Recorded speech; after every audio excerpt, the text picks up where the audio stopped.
I'm tired of these AI videos that keep saying everyone's boycotting traveling to the US because of the tariffs. Because of the tariffs this, because of the tariffs that. That's not true, and that's not the case. But in today's video, we're gonna break down the reasons why the rest of the world are opting out of traveling to America and buying American. Stay tuned. Before I continue this video, if you are new to the channel, please don't hesitate to like, comment, and subscribe.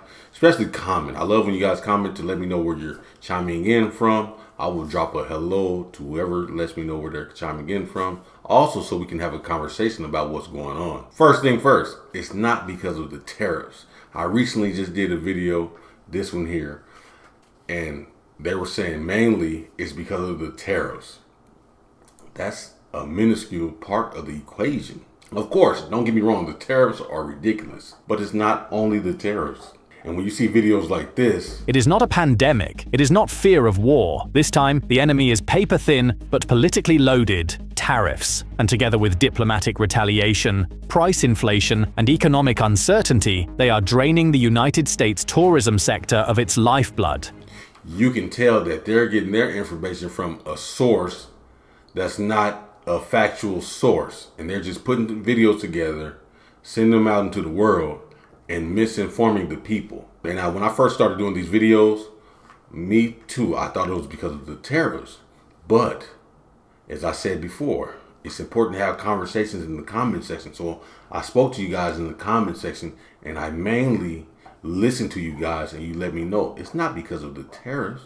There's many situations. It's because of the people going to jail, people getting treated unfairly. You have a person in office that's a dictator, not a diplomat. A person in office that's ruining relationships with countries that's been friends for years. It's just a lot of ridiculousness, and we're going to break it down. So let's get to it. Tourists going to jail, treated like terrorists when they're coming to visit America. We did a video of a young lady, a Canadian actress, that was held in custody for, I believe, 2 weeks for no reason at all. I'm telling you, from the second I got there to now, like, I can't even process what just happened because there was no heads up. Next thing you know, I'm taken, and for 2 weeks haven't been told anything, moved in different cells, sleeping on cement, sleeping in different jail cells. Like, it just, nothing makes sense to me, and I'm still trying to process the entire situation. Now, she didn't know what was going on, and that's a scary situation to be in. And that's not the only situation. Last Sunday, 25-year-old Nicole Sirocos was looking forward to a 3-week vacation in Honolulu with her mom. That's where my mother and father had their honeymoon, so it held a very sentimental place in her heart. It was Sirocos' third visit to see her husband Matt, a U.S. Army lieutenant stationed on Oahu. The newlyweds married last December. She said she hadn't had issues before, but this time, U.S. border officials at Honolulu Airport flagged her for additional screening. He went from completely composed to just yelling at the top of his lungs, telling my mother to go stand at the back of the line and to, excuse my language, shut up. So I automatically started crying because that was my first response. Sirocco said they were taken to a holding room, their bags and phones were searched, and they were asked a slew of questions.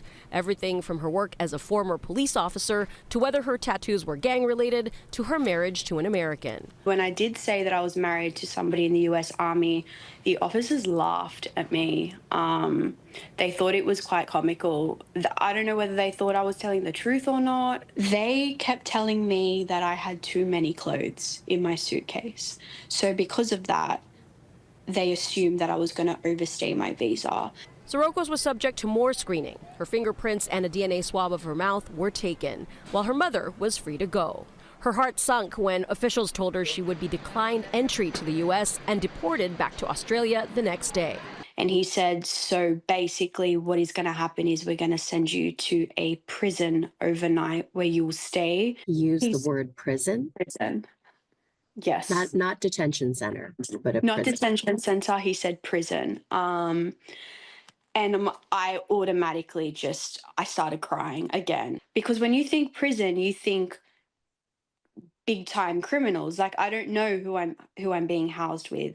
Sirocco said officials conducted a body cavity search, walked her through the airport in handcuffs, and drove her to the federal detention center. They stated, no, you're not under arrest. You haven't done anything wrong, and you will be facing no criminal charges. So I was very confused as to why this was all happening. At the prison, Sirocos was strip searched and detained with women who had been convicted of murder and drug offenses. Because she had missed the cutoff for dinner, she was not given food. At no point was she allowed to call her husband or mother. And I found that so absurd, because if I'm going to be there overnight, my right, just as a human being, should be to contact at least one person. After a sleepless night, she was brought back to the airport the next morning, where her mother joined her.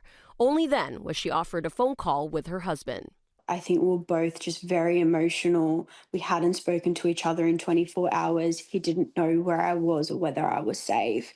It's not only myself, it's my mother and my husband that also had to endure that pain. Then once you get to the border, they're able to go through your phones, invade your privacy, see what you've been doing, see what you've been doing on social media. No one wants to be treated like that. So why would you want to travel to this country? I wouldn't travel there either if I was going to be treated like a terrorist. U.S. and Canada relations have been in the headlines lately. Now, what was once a prominent relationship before is no longer like it once was. Trust has been broken, disrespect has been displayed, and many Canadians are choosing to boycott the U.S. because of this. Now, big media platforms, they don't always tell the full story. Whether you lean left or you lean right, you're probably not getting the full picture. That's why I like to use Ground News to get my information. And today we're going to check out Ground News. Ground News is an app and website that shows you how news is being recorded across the political spectrum. It breaks down media bias, corporate ownership, and factuality, which is needed when you're trying to get the truth. A lot of Canadian travelers are opting out of vacationing to the U.S. And you can check out this article here. Canadian boycott of U.S. travel deepens, driving record declines in April. This is in fact impacting the U.S. economy. The thing I like about Ground News is that they're not biased. You can see articles reported by the left or the right or the center. This is very critical because without Ground News, you cannot choose which news you consume. And that's needed to get the full story. So as you can see here, the bias distribution. On this article here, 44% of the sources lean left, 39% are in the middle, and 17% on the right. Also, down here you have the factuality. 91% of the sources are high factuality. That's needed. You can also see the ownership. 13% of the sources are independent news. Right now, you can get 40% off their Advantage plan for unlimited access. No corporate spend, just transparency supported by subscribers. To subscribe, you can go to ground.news/notats, or you can scan this QR code. But don't even worry about it, man. If you want to subscribe, I got you guys 40% off. You already know. So let's go. A big reason why Canadians are choosing not to go to America is because of Donald Trump trying to force them to become the 51st state.